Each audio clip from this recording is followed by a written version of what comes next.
आगे चलें तो एक क्वेश्चन और है और उससे भी क्वेश्चन पूछ लिए जाते हैं। आपसे बहुत सी बार पूछ लिया जाता है पी, पावर यानी शक्ति। शक्ति जो होता है वो होता है कार्य बटा समय, और कार्य जो होता है वो एक प्रकार की ऊर्जा यानी ऊर्जा बटा समय।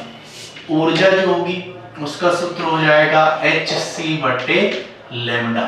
और अगर फोटोन की संख्या n है, यदि फोटोन की संख्या n है तो लिखेंगे n hc बटे लैम्डा, और ये t का आएगा बटा में। तो शक्ति आपका डायरेक्ट शक्ति वाला सूत्र क्या हो जाएगा hc बटा लैम्डा, और उसमें आपको डिवाइड कर देना है t से। तो इस तरह से आप यहाँ पर ये देखें तो यहाँ पर आ रहा होगा n का मान, n मतलब क्या था फोटोन, n का मतलब होता था फोटोन, और t का मतलब क्या होता था समय, यानी फोटोन कितने समय में आ रहे हैं। यानी इसका मतलब यदि इसको 1 सेकंड माने तो 1 सेकंड में फोटोन की संख्या जो आ रहे हैं, तो इसका मतलब आप बोल सकते हो जिसमें भी समय का भाग लग जाता है वो क्या हो जाती है दर, तो इसे क्या बोलेंगे दर। तो ये क्या हो जाएगी फोटोन की दर, यानी फोटोन 1 सेकंड में कितने फोटोन आ रहे हैं, तो ये क्या हो जाएगी फोटोन की दर। इस सूत्र को आप काम में लेके डायरेक्ट इससे ये शक्ति का मान निकाल सकते हैं। तो जैसे आपको क्वेश्चन में दिया जाए, क्वेश्चन में कितने फोटोन है, कितने फोटोन 5 मिलीवोल्ट की ऑपरेटिंग करेंगे। जैसे मैं बता दूंगा क्वेश्चन इसका मतलब क्या है। सबसे पहले तो इसमें आपको पूछ रहा है फोटोन्स की संख्या यानी n का मान पूछ रहा है, और इसमें ये पूछ रहा है कि सेकंड बाई 5 मिलीवोल्ट यानी मिलीवोल्ट। अब सबसे पहले आपको ध्यान रखना चाहिए कि जो शक्ति का जो मात्रक होता है वो क्या होता है वोल्ट। अब मिलीवोल्ट कह रहा है, यानी यहाँ पर जो p का मान दिया है वो दिया है आपको 5 m वोल्ट। m का मतलब क्या होगा, मिली का मतलब 10 की घात -3 वोल्ट। तो P का मान आपको मिल गया यहाँ से 5 गुना 10 की घात -3 वोल्ट, और आपको जो यहाँ पर लैम्डा का मान दिया है 620 नैनोमीटर, और इससे आपको पूछा गया है कि बताओ फोटॉन्स की जो दर है वो कितनी होगी, यानी पर सेकंड जो नंबर ऑफ फोटॉन्स है उनकी संख्या कितनी होगी, आपसे यहाँ पर क्वेश्चन में पूछा गया है। आपको hc का मान पता है, लैम्डा पता है, आपको p का मान पता है, तो n बटा t का मान आप आसानी से सोल्व कर सकते हैं। तो इस सूत्र में मान रखना है और इसके बाद आपका इक्वेशन सोल्व हो जाएगा। लेकिन आपको ये ध्यान रखना है कि लैम्डा जिसमें दिया है hc का मान भी आपको उसी में रखना पड़ेगा। इस सूत्र में यदि मान रखें तो अपने पास n बटा टी यानी फोटोन की दर आ जाएगी। यहाँ क्वेश्चन में पूछा गया है कि 1 सेकंड में कितने फोटोन उत्सर्जित होंगे। यदि वो अपने को पता करना है तो इस सूत्र में मान रखें, और n बाई टी इसका मतलब है फोटोन की दर, यानी 1 सेकंड में उत्सर्जित होने वाले फोटोन की संख्या। अब इस सूत्र में यदि इसका मान रखेंगे तो अपने पास इसका आंसर आ जाएगा। तो P बराबर अपने पास फॉर्मूला आया n बटा टी hc बटा लैम्डा। P का मान अपने को दिया है 5 गुना 10 की घात -3 बराबर n बटा टी अपने को निकालना है गुना hc। अब hc का मान अपने को रखना है लैम्डा के हिसाब से। यदि लैम्डा जितना जिस फॉर्म में दिया है अपने को उसी फॉर्म में लिखना है। लैम्डा दिया है नैनोमीटर में, तो अपने को hc भी किस में लेना पड़ेगा, नैनोमीटर में, और नैनोमीटर जो होता है उसमें इसका मान होता है 1240 इलेक्ट्रॉन वोल्ट nm, और लैम्डा का मान हो जाएगा 620 nm। nm से nm कैंसल, ये इससे जाएगा 2 टाइम, और इसके बाद आपको निकालना है यहाँ पर n बटा टी, तो 2 आ जाएगा इधर, और 5 multiply 10 to the power -3 divide by. लेकिन अभी यहाँ पर इलेक्ट्रॉन वोल्ट बचा हुआ है, और ये तो है पावर यानी एक तरह से शक्ति, तो ये जूल में अपने को यहाँ पर इलेक्ट्रॉन वोल्ट को चेंज करना पड़ेगा। तो 1 इलेक्ट्रॉन वोल्ट जो होता है वो किसकी जगह पर रख सकते हैं, यहाँ पर बचा जैसे n बटे टी, और यहाँ पर 2 इलेक्ट्रॉन वोल्ट की जगह रखेंगे 1.6 गुना 10 की घात -19, अब n बटा t यदि सोल्व करें तो अपने पास आंसर आएगा 5 गुना 10 की घात -3 बटा 2 गुना 1.6 गुना 10 की घात -19 n बटा t। अब इस तरह से इस क्वेश्चंस को सोल्व कर सकते हैं और इसके बाद ही आपको कट करना है। तो यहाँ पर ये क्वेश्चन पूरा कंप्लीट होता है। आपको इस तरह से इन क्वेश्चंस को सोल्व करना पड़ेगा। बस ये ध्यान रखना है कि यहाँ पर इलेक्ट्रॉन वोल्ट जब भी आएगा एनर्जी के फॉर्म में तो आप इसको चेंज करेंगे जूल में, और जूल में चेंज करने के लिए आपको इलेक्ट्रॉन वोल्ट को किससे मल्टीप्लाई करना पड़ेगा 1.6 गुना 10 की घात -19। उसके बाद अपने पास है फोटोन की संख्या आ जाएगी पर सेकंड जो उत्सर्जित हो रहे हैं उसकी। तो इस तरह से आप इनमें फोटोन की संख्या निकाल सकते हैं। तो ये कुछ इंपॉर्टेंट क्वेश्चंस थे जो आपको ध्यान रखने हैं। और एक फॉर्मूला भी आपको ध्यान रखना है, यदि आपको कुल ऊर्जा और एक फोटोन की ऊर्जा पता है तो दोनों का अनुपात करके आप निकाल सकते हैं उसमें फोटोन की संख्या। तो कुल ऊर्जा में आपको भाग लगाना है एक फोटोन की ऊर्जा का। कुल ऊर्जा में आपको भाग लगाना है एक फोटोन की ऊर्जा का, तो उसके अपने पास आ जाएगी फोटोन की संख्या। तो ये इस तरह से आप फोटोन की संख्या निकाल सकते हैं। कुल ऊर्जा आपको पता हो और उसमें फोटोन की एक फोटोन की ऊर्जा का यदि आप भाग लगा दे तो अपने पास प्राप्त हो जाएगी कुल फोटोन की संख्या। एक बार आप इसे देख सकते हैं।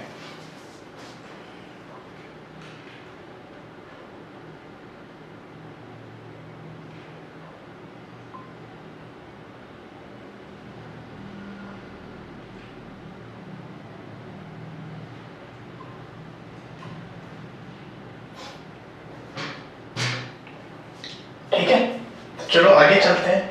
अब अपने को इसके आगे थ्योरेटिकल थोड़ा पार्ट है। ये क्वेश्चंस आप देख लें, इंपॉर्टेंट है। ये P बराबर E/T वाला क्वेश्चंस कभी कभी पूछ लिया जाता है और इसकी थोड़ी सी कैलकुलेशन हार्ड पड़ जाती है। तो आप इन क्वेश्चंस को सोल्व करने का तरीका देख ले, इस तरह से इन क्वेश्चंस को सोल्व कर सकते हैं। अब अगर आगे चले तो अपने पास जो अगला सिद्धांत आएगा, अगला जो सिद्धांत आएगा वो आएगा बोहर का सिद्धांत, यानी बोहर का परमाणु मॉडल। बोहर का सिद्धांत लिख लो या परमाणु मॉडल लिख लो। अब बोहर का जो सिद्धांत होता है, ये जो सिद्धांत है, ये सिद्धांत प्लांक के क्वांटम सिद्धांत, जो भी थोड़ी देर पहले पढ़ा, प्लांक के क्वांटम सिद्धांत पर बेस्ड है। प्लांक के क्वांटम सिद्धांत पर आधारित है। अब इसमें कुछ बातें अपने को ध्यान रखनी पड़ेगी कि जैसे कुछ इसके जो इंपॉर्टेंट बातें हैं, इसमें बताया गया प्लांक के क्वांटम सिद्धांत पर आधारित है, यानी यहाँ पर क्वांटम सिद्धांत का उपयोग किया गया। और क्वांटम सिद्धांत आपने थोड़ी देर पहले पढ़ा, तो ये क्वेश्चंस भी आप ध्यान रखें, ये भी इंपॉर्टेंट है, पूछा जाता है ऑब्जेक्टिव में। इसके बाद आप जैसे आगे चले थे, इस सिद्धांत में क्या क्या बताया गया था, किसके बारे में बताया गया था, तो आप इनमें कुछ इंपॉर्टेंट पॉइंट्स है वो ध्यान रखें। इसमें बताया गया इलेक्ट्रॉन जो नाभिक के चारों ओर गति कर रहा है, वो जो इलेक्ट्रॉन गति कर रहा है तो अलग अलग कक्षाओं में गति करता है। तो ये जो इन्होंने बताया, ये n बराबर 1 हो गया और ये n बराबर 2 हो गए। तो इन्होंने बताया कि इलेक्ट्रॉन नाभिक के चारों तरफ जो गति करता है, जिन कक्षाओं में वो गति करता है, उन कक्षाओं की ऊर्जा हमेशा कैसी होती है, निश्चित यानी स्थिर होती है। यानी ऊर्जा उसकी जिस कक्षा में गति कर रहा है उसकी ऊर्जा कैसी होती है, निश्चित, और उन्हें बोला जाता है स्थिर ऊर्जा स्तर या स्टेशनरी एनर्जी लेवल भी उसे बोल सकते हैं। तो जिस कक्षा में इलेक्ट्रॉन गति कर रहा है उसकी ऊर्जा कैसी होती है, निश्चित होती है यानी स्थिर होती है, पहली बात।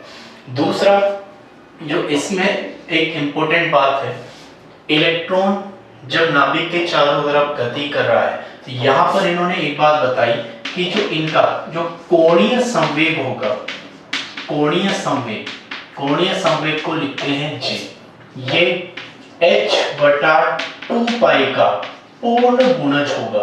पूर्ण गुणज का मतलब है n का मान यहाँ पर 1, 2, 3, 4 100 कुछ भी हो सकता है, लेकिन मान जो आएगा वो कैसा आएगा, पूर्णांक आएगा। पूर्णांक का मतलब है दशमलव में नहीं होगा और भिन्न में नहीं होगा। n का मान जो आएगा वो आएगा पूर्णांक में। इन्होंने बताया इलेक्ट्रॉन नाभिक के चारों तरफ जिन कक्षाओं में घूम रहा है उसका जो कोणीय संवेग आता है वो nh/2π होता है, यानी h/2π का पूर्ण गुणज होता है। अब यहाँ पर कोणीय संवेग जो आया, तो एक मिनट इसको डायग्राम को वापस बना लेते हैं। कोणीय संवेग जो आया n का मान अपने पास आएगा पूर्णांक। कोणीय संवेग आपने 10th क्लास में पढ़ा होगा, संवेग बराबर होता है द्रव्यमान गुणा वेग। अब यहाँ पर क्योंकि इलेक्ट्रॉन गोलाकार कक्षाओं में घूम रहा है, यानी यहाँ पर यदि मैं कोणीय संवेग की बात करूँ तो संवेग का मतलब तो हो गया mv, और कोणीय ये इस तरह से जो घूम रहा है इसे क्या बोला जा रहा है यहाँ पर कोणीय। जैसे पहली कक्षा है तो यहाँ से यहाँ तक इसकी त्रिज्या क्या हो जाएगी r।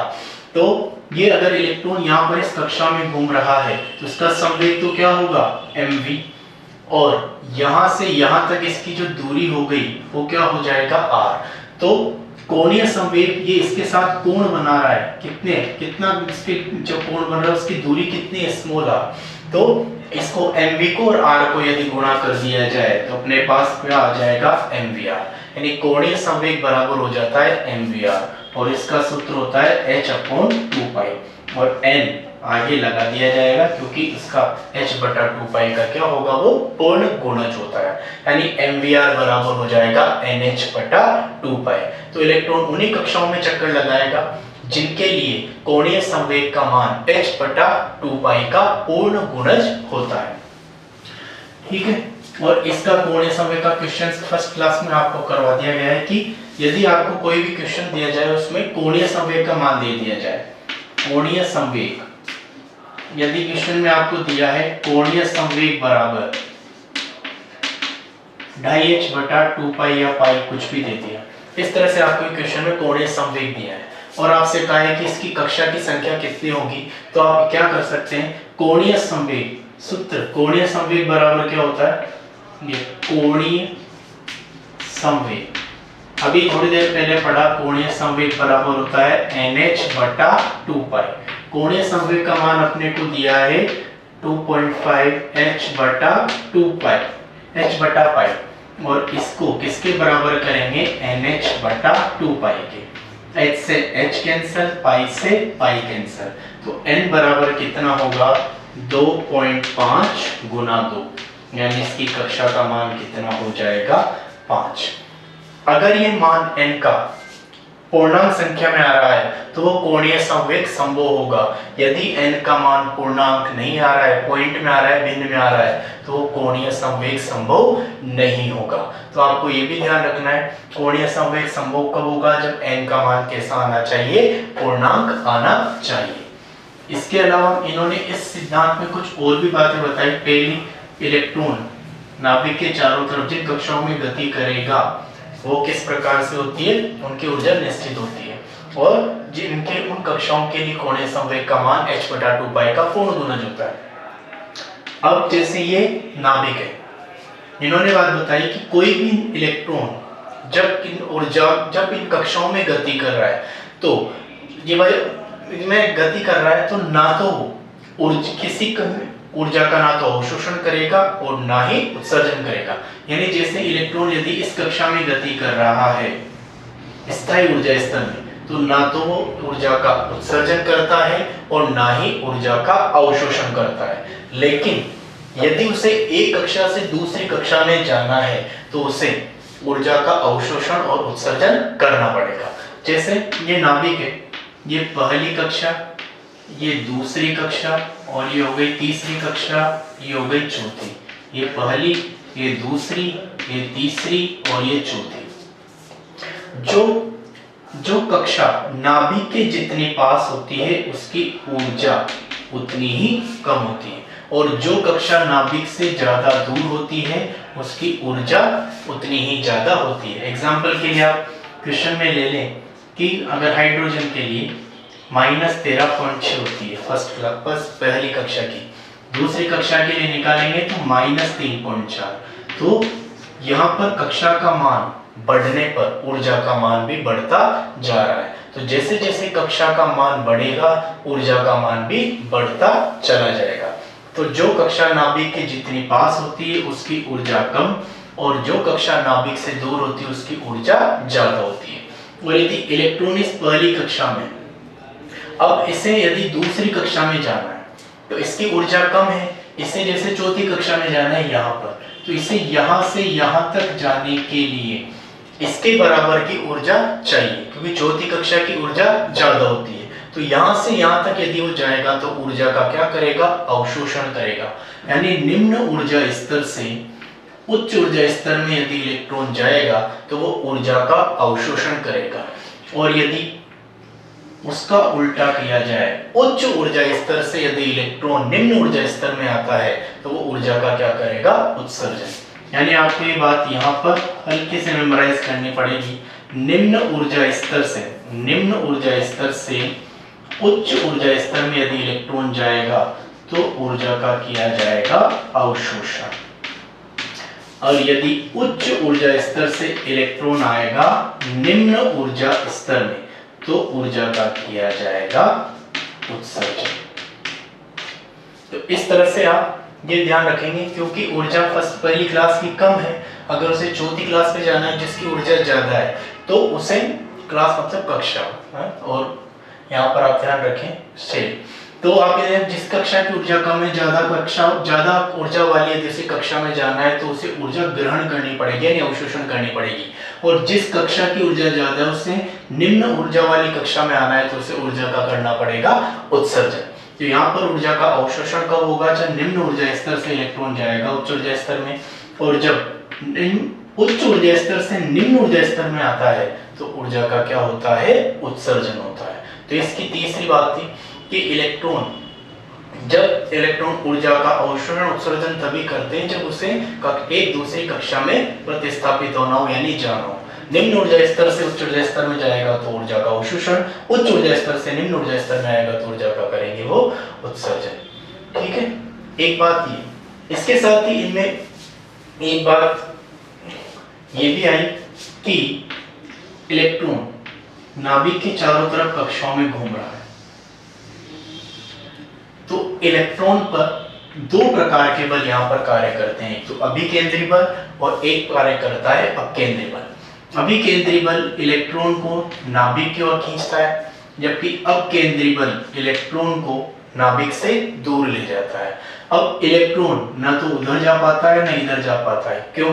क्योंकि दोनों जो बल होते हैं वो मान में बराबर और दिशा में विपरीत होते हैं। यानी इलेक्ट्रॉन अपनी जगह पर स्थिर रहता है, न तो वो नाभिक की तरफ आ पाता है, वो नाभिक से दूर जा पाता है, क्योंकि दोनों बल एक दूसरे से मान में बराबर होते हैं और इनकी दिशा एक दूसरे से विपरीत होती है, जिसके कारण इलेक्ट्रॉन पर किसी भी प्रकार का कोई आकर्षण या प्रतिकर्षण का बल कार्य नहीं करता और इलेक्ट्रॉन आसानी से अपनी कक्षाओं में गति कर सकता है। तो इस तरह से ये बोर का द्वारा जो मॉडल दिया गया था प्रस्तावित किया गया था, ऊर्जाएं इलेक्ट्रॉन कक्षाओं में चक्कर लगाएगा जिनकी ऊर्जा स्थिर होगी, जिनका कोणीय संवेग h/2 पाई का पूर्ण गुणज होगा। इलेक्ट्रॉन किसी एक ऊर्जा स्तर में यदि गति करता है तो न ऊर्जा का अवशोषण करेगा न उत्सर्जन करेगा। यदि निम्न ऊर्जा स्तर से उच्च ऊर्जा स्तर में जाना है तो ऊर्जा का अवशोषण होगा, उच्च ऊर्जा स्तर से निम्न ऊर्जा स्तर में आ रहा है तो इलेक्ट्रॉन का उत्सर्जन होगा। और इलेक्ट्रॉन पर दो प्रकार के बल कार्य करते हैं जिनका मान एक दूसरे से बराबर और दिशा में विपरीत होने के कारण इलेक्ट्रॉन पर किसी भी प्रकार का कोई आकर्षण या प्रतिकर्षण का बल कार्य नहीं करता और इलेक्ट्रॉन अपनी कक्षाओं में निरंतर गति करता रहता है। तो आप बोहर के बारे में ये कुछ यहाँ पर इंपॉर्टेंट कुछ बात, ये सिद्धांत किस पर आधारित था? यह सिद्धांत था प्लांक के क्वांटम सिद्धांत पर आधारित। अब इन्हीं के द्वारा यहाँ पर कुछ इंपॉर्टेंट बातें जिन पर डायरेक्ट क्वेश्चंस आ जाते हैं, तो उनके द्वारा जो त्रिज्या का मान निकाला गया, त्रिज्या का मान निकालने के लिए जो सूत्र निकाला गया वो था 0.529 गुणा n² z एंगस्ट्रॉम। ठीक है, इनसे यदि इन्होंने जैसे वेग निकाला इलेक्ट्रॉन का, तो उसके लिए वेग का जो सूत्र होता था 2.18 गुना 10⁶ z/n मीटर प्रति सेकेंड। और इन्होंने जो ऊर्जा का सूत्र लिखा, ऊर्जा का जो सूत्र दिया वो था 13.6 गुणा जेड स्क्वायर बटे एन स्क्वायर।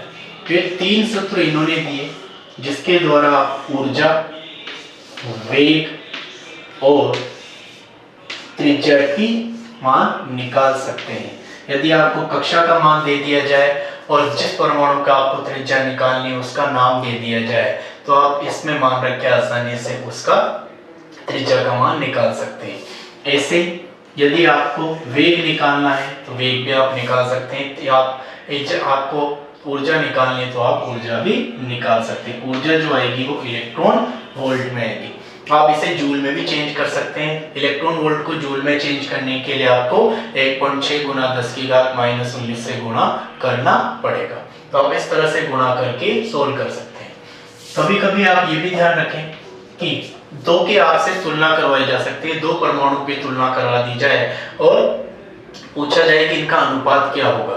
तो यहाँ पर आप देख रहे हैं कि ये तो नियतांक है, तो r का मान किस पर निर्भर करेगा, r किसके समानुपाती होगा, n स्क्वायर बटे z के। और यदि किन्हीं दो के बारे में आपको इससे तुलना करनी है तो आप उसका सूत्र बना सकते हो r1 बटा r2 बराबर। अब देखो r ऊपर था तो यहाँ पर भी n ऊपर आ रहा है, तो r1 ऊपर आया तो n1 भी कहाँ आएगा ऊपर और n2 कहाँ आएगा नीचे, और इसका क्या लग जाएगा स्क्वायर। और यदि z भी चेंज हो रहा है तो देखो r यहाँ था तो इसके लिए 1 लिखा, z नीचे इसके लिए क्या लिखा जाएगा 2 लिखा जाएगा। तो यहाँ पर इसका जो मान हो जाएगा वो क्या हो जाएगा, यहाँ पर देखो r1 के लिए ये कितना हो जाएगा z1, r2 नीचे आया तो z2 कहाँ चला जाएगा ऊपर, तो यहाँ पर ये कितना होगा z2 बटा z1। क्योंकि r और z एक दूसरे से उल्टे हैं तो यहाँ r1 लिखा तो ऊपर की तरफ क्या आएगा z2। इसी तरह से यदि आपको वेग निकालना है तो वेग जो है वो किस पर निर्भर करता है, z बटा n, दोनों की क्या हो जाएगा समानुपाती। यदि आपको किन्हीं दो के बारे में तुलना करनी है तो v1 बटा v2 बराबर हो जाएगा z1 बटा z2, क्योंकि v और z समानुपाती है, n उल्टा है तो n को यहाँ पर उल्टा करके लिख देंगे तो आ जाएगा n2 बटा n1, ये इसका सूत्र हो जाएगा।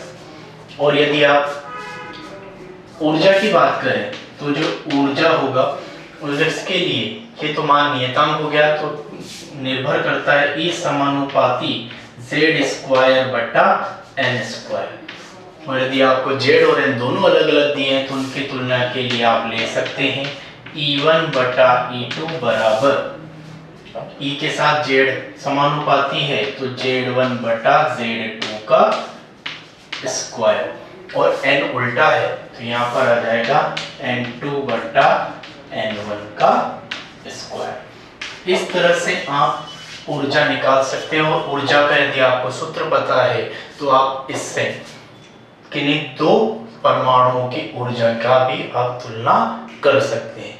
इस तरह से आप इनके बारे में अध्ययन कर सकते हैं। तो अब यहाँ पर आपको कुछ दो बातें और ध्यान रखनी पड़ेगी कि जो काइनेटिक ऊर्जा, काइनेटिक एनर्जी यानी आप गतिज ऊर्जा जो है, गतिज ऊर्जा कुल ऊर्जा का क्या होती है बराबर, लेकिन साइन कौन सा आता है ऋणात्मक। इसी के साथ आपको एक बात और ध्यान रखनी है कि जो स्थितिज ऊर्जा होती है ये कुल ऊर्जा की होती है दुगुनी। तो ये दो बातें आपको यहाँ पर ध्यान रखनी है कि गतिज ऊर्जा ये कुल ऊर्जा के बराबर होती है, लेकिन कौन सा साइन लगता है उसके आगे ऋणात्मक रूप से। और जो स्थितिज ऊर्जा है ये कुल ऊर्जा का होता है दुगुना। स्थितिज ऊर्जा कुल ऊर्जा की क्या होती है दुगुनी होती है। तो आपको इन दो इंपॉर्टेंट यहाँ पर ये संबंध ध्यान रखना है। कभी कभी आपसे पूछ लिया जाता है कि इसकी कुल ऊर्जा कितनी है तो बताओ इसकी स्थितिज ऊर्जा कितनी होगी, या आप इसको इस तरह से भी लिख सकते हैं, जो कुल ऊर्जा हो जाएगी वो हो जाएगी स्थितिज ऊर्जा के हाफ के बराबर, यानी TE बराबर PE बटा 2। तो ये कुछ इनके सूत्र हैं जो आप इन सूत्रों को आसानी से ध्यान रख सकते हैं, और इनमें सूत्र यदि आपको ध्यान है तो आप आसानी से उनकी तुलना कर सकते हैं। इनमें जरूरी नहीं है कि दोनों का ही चेंज हो, दोनों चेंज हो रहे तो ये सूत्र है। और यदि जेड समान है तो अपने को किससे मतलब रहेगा, फिर एन से। यहाँ पर यदि जेड समान है तो किससे मतलब रहेगा, एन से। एन समान है तो एन का मान नहीं लिखेंगे, उसकी जगह पर फिर एन को हटा देंगे और जेड से अपने को क्वेश्चन सोल्व करना है। तो इस तरह से आप इन क्वेश्चंस को सोल्व कर सकते हैं। अब जैसे इनमें एक इंपॉर्टेंट बात ये भी आती है कि जैसे वेग का जो सूत्र था, वेग का सूत्र, आर का सूत्र, त्रिज्या का सूत्र, आर बराबर 0.529 गुणा एन स्क्वायर बटा जेड। अब आप एक बात बताएं कि यदि एन का मान बढ़ेगा तो त्रिज्या का मान बढ़ेगा नहीं बढ़ेगा, बढ़ेगा। जैसे जैसे कक्षा बढ़ती जाएगी तो त्रिज्या का मान भी बढ़ता चला जाएगा। यदि बात करें वेग की, 2.18 गुना 10 की घात 6 जेड बटा एन। अब आप देखें कि जैसे जैसे n का मान बढ़ेगा तो v इसकी तुलना में उल्टा आ रहा है, तो v का मान क्या हो जाएगा, कम। क्योंकि जैसे जैसे कक्षा बढ़ती चली जाएगी, कक्षा बढ़ेगी तो उसकी परिधि भी क्या हो जाएगी, ज्यादा। यानी उसका जो एरिया जिसमें इलेक्ट्रॉन को चक्कर लगाना है वो क्षेत्र भी क्या हो जाएगा, ज्यादा। से तीसरी कक्षा की बात करूं तो और ज्यादा एरिया हो जाएगा। तो जितनी ज्यादा कक्षा का मान बढ़ता चला जाएगा, इलेक्ट्रॉन के वेग में धीरे धीरे कमी आने लग जाएगी। और इसी तरह से यदि ऊर्जा की बात करी जाए, -13.6 गुना जेड स्क्वायर बटे एन स्क्वायर। यदि एन का मान बढ़ेगा तो इस हिसाब से ऊर्जा का मान क्या होना चाहिए, कम। लेकिन जब एन का मान बढ़ता है तो ऊर्जा का मान भी बढ़ता है। ये भी आपको ध्यान रखना है। क्यों, ऐसा क्यों? क्योंकि यहाँ पर क्या आ रहा है, माइनस। जैसे जैसे एन बढ़ेगा, और आपको जब आप आज शुरुआत में बताया था कि पहली कक्षा, दूसरी कक्षा, तीसरी कक्षा, यहाँ पर इलेक्ट्रॉन का जो मतलब जैसे जैसे कक्षा का मान बढ़ता चला जाएगा ऊर्जा का मान भी बढ़ता चला जाएगा, और जब अंत तक पहुंच जाएंगे तो वहां पर ऊर्जा का मान क्या हो जाएगा, 0। तो जब n का मान बढ़ेगा तो E का मान भी बढ़ता है, क्योंकि यहाँ पर आगे क्या आ रहा है, माइनस। तो n बढ़ेगा तो E के मान में भी क्या होगी, वृद्धि होगी। और आप देख भी सकते हैं हाइड्रोजन के लिए यदि आप पहली कक्षा की ऊर्जा निकालेंगे तो वो कितना आएगा, -13.6। जेड की जगह 1, 1 की जगह 1, तो -13.6। और यदि पहली कक्षा, यदि दूसरी कक्षा की ऊर्जा निकाले तो जेड बराबर तो 1 हो गया, और n का मान कितना आ गया, 2। तो यानी 2 का स्क्वायर यानी 4। 4 से भाग लगाऊंगा तो आंसर आएगा -3.4। अब इन दोनों में बड़ा कौन है, देखने में ये लग रहा है, लेकिन आगे यदि माइनस आना जाता है तो जो छोटा होगा वो क्या होगा, बड़ा। तो सबसे बड़ा कौन हो जाएगा, ये वाला। तो जैसे जैसे कक्षा बढ़ी, एक से दूसरी में गए तो ऊर्जा का मान भी बढ़ता जाता है। और जब ऊर्जा का मान अनंत पर आकर, जब n का मान अनंत हो जाता है तो वहां पर ऊर्जा का मान भी क्या हो जाता है, 0 हो जाता है। आप इस तरह से क्वेश्चंस को सोल्व कर सकते हैं। अब इसके आगे जो अपने को कुछ छोटे मोटे से क्वेश्चंस करने हैं, उन क्वेश्चंस को करेंगे अगली क्लास से।